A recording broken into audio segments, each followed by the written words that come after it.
ইবিলি কাইফা খুলিকাত, তারা কি উটের দিকে তাকিয়ে দেখে না কিভাবে তাকে সৃষ্টি করা হয়েছে? ওয়াইলাস সামাই কাইফা রুফিআত, তারা কি আকাশের দিকে তাকিয়ে দেখে না কিভাবে তাকে উচ্চ করা হয়েছে? ওয়াইলাল জিবালি কাইফা নুসিবাত, তারা কি পর্বতমালার দিকে তাকিয়ে দেখে না কিভাবে তা স্থাপন করা হয়েছে? ওয়াইলাল আরদি কাইফা সুতিআত, তারা কি এই ভূপৃষ্ঠের দিকে তাকিয়ে দেখে না কিভাবে তা বিস্তৃতভাবে বিছানো হয়েছে?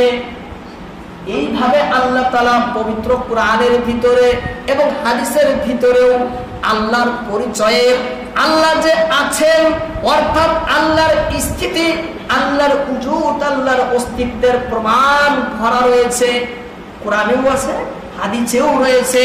মহান আল্লাহ তাআলা পবিত্র কোরআনের বিভিন্ন জায়গায় নিজের অস্তিত্বের কথা তুলে ধরেছেন, গোটা বিশ্বের মানুষকে জানাইছেন, এ বিশ্বের লোকেরা জানো শুনো, অবশ্যই আল্লাহর অস্তিত্ব আছে, অবশ্যই আল্লাহর অস্তিত্ব আছে, যাতে মানুষ নিশ্চিত রূপে আল্লাহকে চিনে জানে, মানে যাতে মানুষ মহান আল্লাহর পরিচয় খুঁজে পায়, যাতে মানুষ মহান আল্লাহর অস্তিত্বের প্রতি নির্ভেজাল অন্তরে একনিষ্ঠভাবে পরিপূর্ণ বিশ্বাস স্থাপন করে।